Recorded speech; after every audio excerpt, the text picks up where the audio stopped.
അപ്പോൾ രാവിലെ എണീറ്റു. ഒരു 5 മണിയായപ്പോഴത്തേക്ക് എണീറ്റ് ഒരു 5:10 ആയപ്പോഴത്തേക്ക് അടുക്കളയിൽ കയറി. അപ്പോൾ ഇന്നലെ നമ്മൾ റൈസ് കുക്കറിൽ ചോറ് തലേന്ന് ഇട്ട് വെക്കും.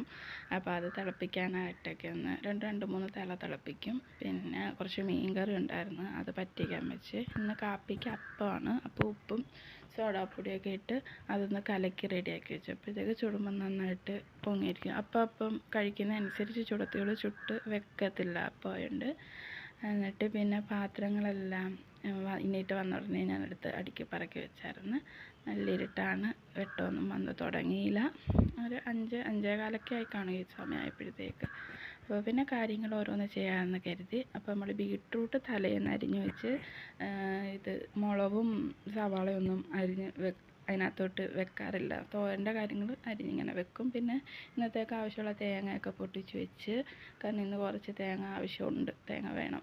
അപ്പോൾ ഇത് നമ്മൾ തോരനുള്ളത് അത് സെപ്പറേറ്റ് തിരിഞ്ഞിട്ട് മാറ്റി വെച്ച്, കുറച്ച് മതിയല്ലോ ബീട്രൂട്ട് ഉണ്ടല്ലോ. അപ്പോൾ അതിന് വേണ്ടിയിട്ടുള്ള തേങ്ങ മാറ്റി വെച്ചിട്ട്, പിന്നെ ഇന്ന് അപ്പത്തിന് കറിയായിട്ടെടുത്തത് ചമ്മന്തിപ്പൊടിയാണ്. അപ്പോൾ അതിന് വേണ്ടുന്ന സവാളയും കറിവേപ്പിലയും മുളക് പൊടി ഉപ്പും ഇട്ട് വെച്ച് ഇത് തിരുമ്മി അങ്ങ് നമ്മൾ വെളിച്ചെണ്ണയ്ക്കകത്തിട്ട് കടുക് വറുത്തെടുക്കുന്നത്.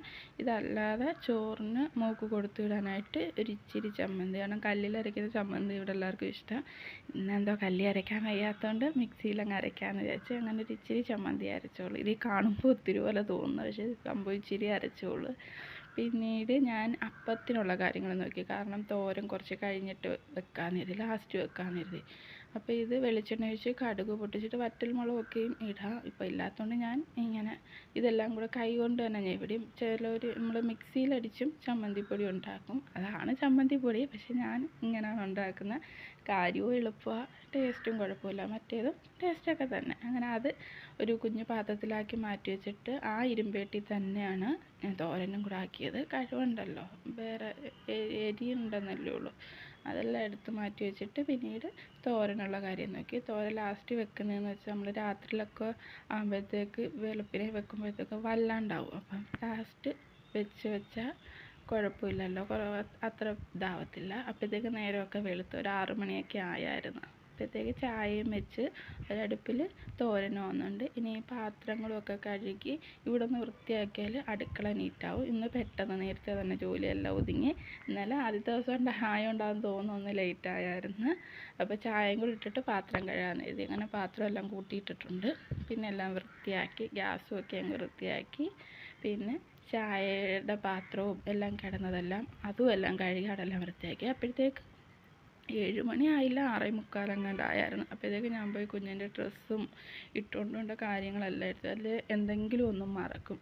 ഇപ്പോൾ നമ്മൾ അവർക്ക് ടിഫിൻ കൊണ്ടുപോകുമ്പോൾ ടവലൊക്കെ ഉണ്ട്, അതെന്തെങ്കിലും ഒന്ന് മറക്കും. അതുകൊണ്ട് അതൊക്കെ ഞാൻ ആദ്യമേ പോയി എടുത്തു വെക്കും ഡ്രസ്സിൻ്റെ കൂടെ. അപ്പോൾ ഇന്ന് രാവിലെ അപ്പമായിരുന്നല്ലോ, അപ്പം മോളെ കുളിപ്പിച്ചെല്ലാം വന്നിട്ട് അവൾക്ക് വേണ്ടി അപ്പം ചുട്ടു കൊടുത്തു. എന്നിട്ട് ലഞ്ച് ബോക്സ് റെഡിയാക്കി. അപ്പോൾ അത് അവളിരുന്ന് കഴിക്കുകയും ചെയ്യും, എനിക്ക് ചോറൊക്കെ സമാധാനത്തിൽ ഇടുകയും ചെയ്യാം. അപ്പോൾ സ്നാക്സിനായിട്ട് ഞാൻ അപ്പമാണ് കൊടുത്തു വിട്ടത്. അങ്ങനെ എല്ലാം റെഡിയായി, ബാഗൊക്കെ സെറ്റ് ചെയ്ത്, ലഞ്ചിൻ്റെ കിറ്റും കാര്യങ്ങളും എല്ലാം സെറ്റ് ചെയ്ത് അവൾ കഴിക്കുകയൊക്കെ ചെയ്ത് ഈ സമയം കൊണ്ട്. പിന്നീട് അവളെ ഒരുക്കാനുള്ള ഒരിതാണ്. പിന്നെ ഒരുക്കി ഉടുപ്പൊക്കെ ഇട്ട് ആളെ റെഡിയാക്കി നിർത്തി. അപ്പോഴത്തേക്കും നമ്മുടെ പൂക്കുട്ടന്മാരൊക്കെ വിരിഞ്ഞ് കണ്ണ് തുറന്ന് വരുന്നുണ്ട്. അപ്പം മഴ രാത്രി ഒന്ന് നല്ലോണം പെയ്തില്ല, ഒന്ന് ചാറിയതേ ഉള്ളൂ. പക്ഷേ ഈർപ്പവും കാര്യങ്ങളൊക്കെ ആയിട്ട് നല്ല രസമായിട്ട് നിൽക്കുന്നുണ്ട് ചെടിയെല്ലാം. അപ്പം എല്ലാവരും മഴയായതുകൊണ്ട് നല്ല ഉത്സാഹിച്ച് വളർന്ന് നന്നായിട്ട് വരുന്നുണ്ട്. ഇനി എപ്പോഴാണ് പോകുന്നതെന്ന് അറിഞ്ഞുകൂടാ.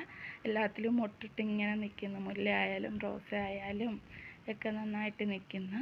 അപ്പോൾ നമ്മുടെ ചാനൽ കണ്ട് ഇഷ്ടപ്പെടുവാണെങ്കിൽ ഒന്ന് സബ്സ്ക്രൈബ് ചെയ്ത് സപ്പോർട്ട് ചെയ്യുക, ലൈക്കും കൂടെ ചെയ്യുക. അപ്പം നല്ല നല്ല വീഡിയോസായിട്ട് വരാം. അപ്പോൾ ഇനി വൈകിട്ട് വരെ ആളും അനക്കൊന്നുമില്ല പുള്ളിക്കാരി വരുന്നവരെ. അപ്പോൾ ബായ്.